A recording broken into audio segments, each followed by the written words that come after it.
Hello, Hello, I'm Stefan, I'm Albert. and this is the future of Reconstruction. Okay, next slide.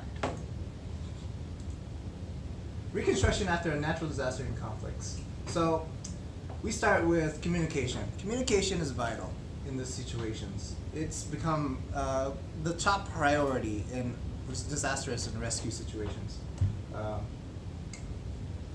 Next thing is most of communications nowadays are moving towards more internet-based than, so to say, like text and actual voice space.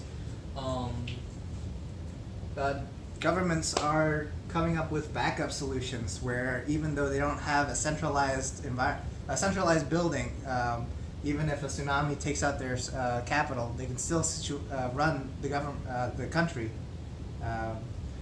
through digital means.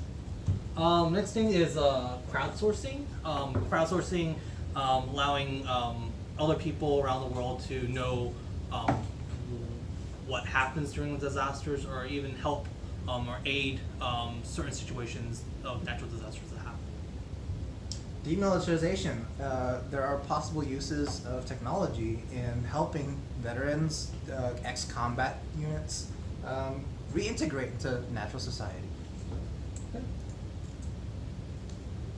So communications is vital. So Stefan, you want to explain why is communication vital?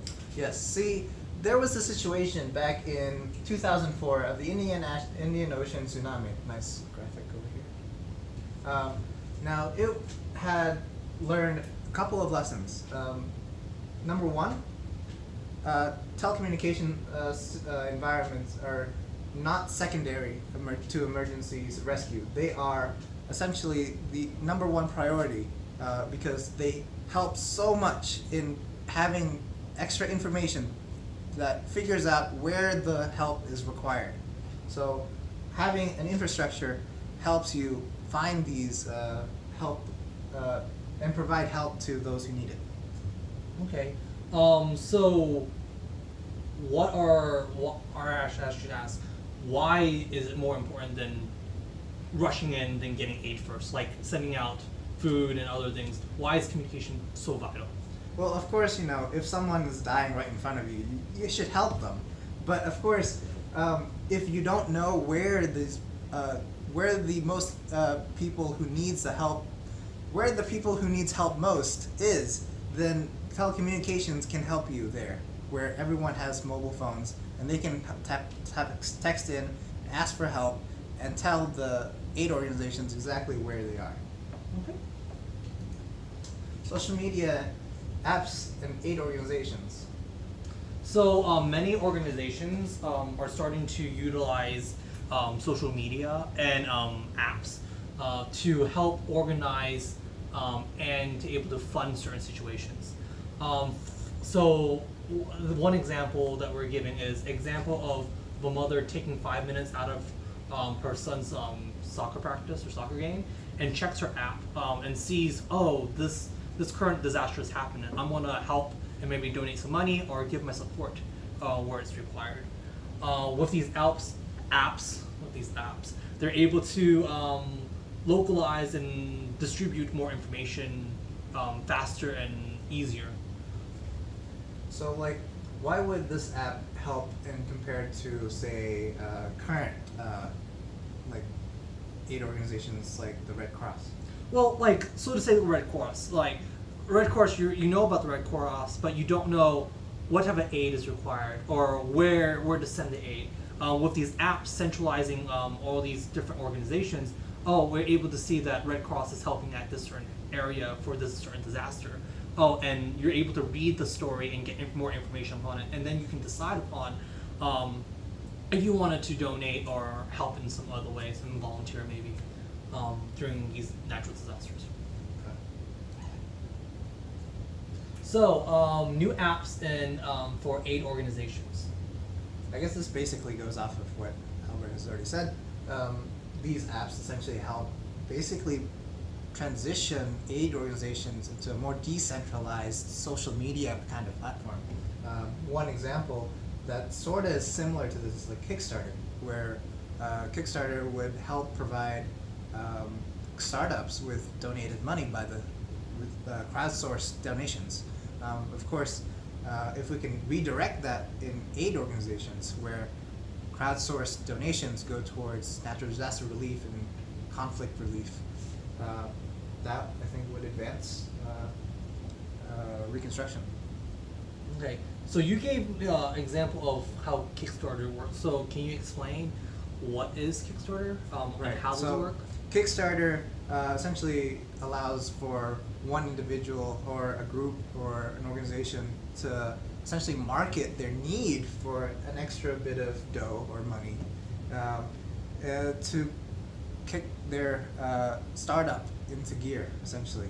Start a company and stuff like that. Of course, in the act of aid organizations, it would be more like donating money to provide shelters or provide food or provide search and rescue to environments where they need it most, and people would have to essentially market their need for it. Okay. Telecommunication is profitable, especially in dangerous situations. Albert? So during when infrastructure doesn't exist in certain countries, so let's say Afghanistan, so let's say when reconstruction happens, when reconstruction teams goes in and sees that there is no infrastructures at all for telecommunications, like there's no mobile phones. There is even some countries that actually ban the use of technology and keeping it as basic as possible. But when these telecommunication companies goes in and build up these telecommunication infrastructures, it helps the country developed, allows us to get better communications out there and figure out what's going on. It allows for better equal economy starts up as well because of these companies going in and helping to support these countries. So, do you think that these telecommunication organizations are exploiting these disaster situations? No, because it hasn't existed in the first place. So without, like, it builds upon the older slides that we were talking about. Without telecommunications, we don't know where to send aid if there was a natural disasters. So with these help with these countries building up the telecommunication infrastructures, it allows us to have better communication overall. Okay. So more about telecommunications. So Stefan, you wanna? All right. So with the system going on, currently we have telecommunication organizations essentially having a system of capitalism working in such a way where you have people who want to have these telecommunication organizations set up these infrastructure and provide communication for these individuals who are in distress. And on the other hand, we also have governments who are required, because although profit's great, you also need systems where profit isn't the number one goal, but rather the safety and well-being of the population. In these situations, you have a system where telecommunication helps with setting up these infrastructures, while the actual government helps lead the way for aid organizations to fund them. Okay. Internet-based communications. So most telecommunication companies are moving towards a more less audio or voice communication, and more toward text-based communications, and more towards the internet-based communication. Because the internet allows us to access social media, also allows us to do voice over IP, and also allowing us to do text. Because of this, we're able to actually find out more information because of the internet. Without the internet, it's become a vital portion of everyday's life. I don't think so in today's world. I don't think so. Most of us can live without the internet, because the internet helps govern a large part of our society now these days. So like we said, with internet, so after disasters, one of the most important things is getting mobile phones operators back into operations, especially after earthquake, because we're able to actually provide aid faster. So you would say that text and voice would be obsolete in compared to just providing internet access? Yeah, I mean, in the very future, I feel like voice and text will have some part to it, but I feel like the internet would be more important because we're able to send a lot more information and get more information out from it in these areas. Okay. Okay, digital backup of the government. So there's this thing where if a tsunami were to hit a Capitol building, or an earthquake, or a takeover of a hostile takeover, then one of the solutions would be to have the government not centralized in one physical location, but rather decentralized over the cloud, where you can still run the government through digital means. You have all your records backed up. You have all your operations still running, even without situations where the capitals no longer exist. This makes governments more robust, and it also provides more security towards those in the population. So with these decentralized government, what will happen? Like, does it improve or does it make it worse? What's your overall take of that? See, I believe that switching to digital makes things a lot faster, makes things a lot more secure, makes things a lot more transparent. It provides a lot more benefits than it does bad if it were stuck in the old ages. So you're saying that it allows more transparency overall and allows more people to know what's going on during the government. Is that what you're trying to say? Yes. Okay. Systems taking over. Okay, so crowdsourcing systems taking over. Like we said in the previous slides, social media is one of the most used sources of information nowadays, with the help of like Facebook, Twitter. I would say they sometimes become first line of us getting breaking news and information alerts, so to say. With the help of crowdsourcing, it has actually taken a slightly more important role of getting funding, so to say, because people are able to see that these situations are happening, and then you're able to add these certain links and feeds into us being able to donate money or to help get more information, maybe help with volunteers, doctors maybe needed to help combat an outbreak or something like that, or more money, so to say. My question states, what do you think about law enforcement being crowdsourced? So what I think about law enforcement being crowdsourced, it's actually, I think it's beneficial, because with the use of mobile phones and smartphones, everybody now has a camera.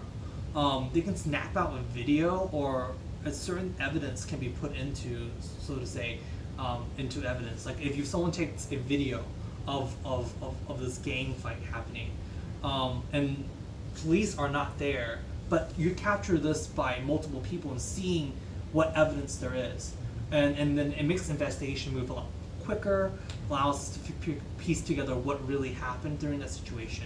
Right. So with the aid of like mobile phones in general, I think that it's a good thing. So crowdsourcing, I think, has overall helping less than the negative effects of it. I mean, there are negative effects, like, so to say, like people's like being right to film has been a big controversy throughout time. Privacy. When is it private? When is it in public domain? So those situations are still, those talks are still going on. Those two, I think later on we will resolve those, but it just takes time for our laws to catch up with technology, so to say. Right. Utilizing the crowd.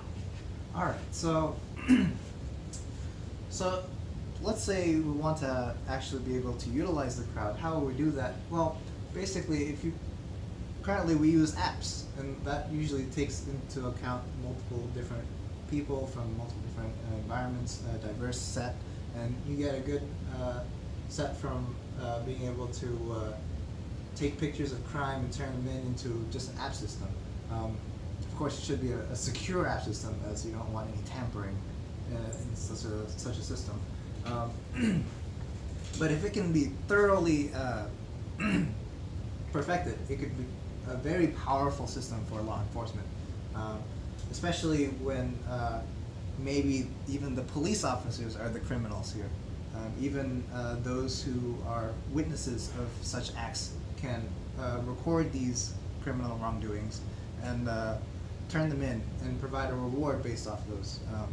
And that encourages more people to help in. Of course, there are those who fear essentially fear being caught in this and getting involved. But as more and more people come in and successfully turn bad guys in, I feel like it'll become a bit more stable, and it'll reduce the risk of people being outliered as a tattletale. So do you think that in general videotaping is helpful, or do you think so it's more of a negative effect of it? Like nowadays police have what they call body cams on them, and there's a lot of cars nowadays have dash cams. There are different states and different laws, but like, do you think so those are more beneficial or more of a hindrance? So what are your thoughts? I mean, if you're abiding by the law, it should definitely be more beneficial, right? It is a system where it shows exactly what happened. Of course, had these evidence been tampered, that may be a cause of harm. But assuming it's a secure system, then it becomes a very useful, powerful tool. Okay. Transparent courts.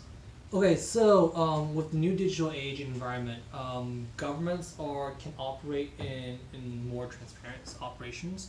So like nowadays, a lot of court hearings and a lot of public hearings are recorded, and we're able to see them and actually see what goes on during the courtroom and stuff. So they're more in case of maybe someone needs to repeal something, we have visual data what happens of that court case, and we're able to find out what went wrong or how we can correct those situations, so to say. Being able to watch things unfold is very important nowadays.